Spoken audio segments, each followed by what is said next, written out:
તો 27% ઓબીસી અનામતના આયોગના રિપોર્ટ મુદ્દે પણ અમિત ચાવડાએ પ્રહાર કર્યા। સમર્પિત આયોગના રિપોર્ટ મુદ્દે અમિત ચાવડાએ સરકાર ઉપર પ્રહાર કરતા સવાલ પૂછ્યો કે સમર્પિત આયોગનો રિપોર્ટ સરકાર જાહેર કેમ નથી કરતી।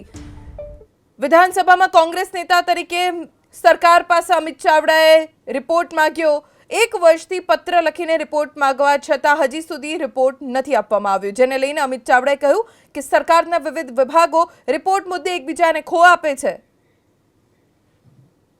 અમે 21/11 મુખ્યમંત્રી 21/11/2023 મુખ્યમંત્રીશ્રીને પત્ર લખ્યો કે આનું હવે બિલ પણ પાસ થઈ ગયું છે, કાયદો પણ આવી ગયો છે, હવે શું કામ રિપોર્ટ છુપાવો છો?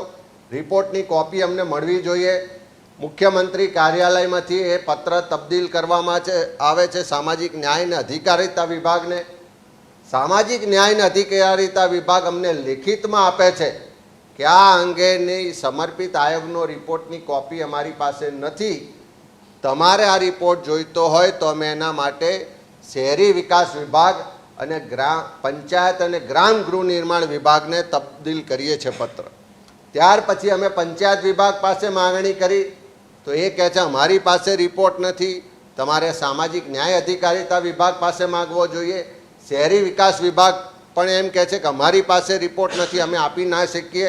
વારંવાર પછી મારી પાસે ઓછામાં ઓછા છેલ્લા 1 વર્ષના પત્ર વ્યવહારના બધા જ ડેટા છે કે એક વિભાગ બીજા વિભાગને ખો આપે છે।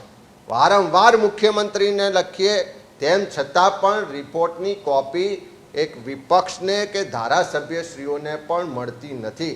એનો સ્પષ્ટ મતલબ છે કે સરકારે સુપ્રીમ કોર્ટના જે આદેશો હતા, જે ગાઈડલાઈન હતી, એને પણ અવગણીને વિધાનસભામાં બિલ લાવવામાં આવ્યું છે।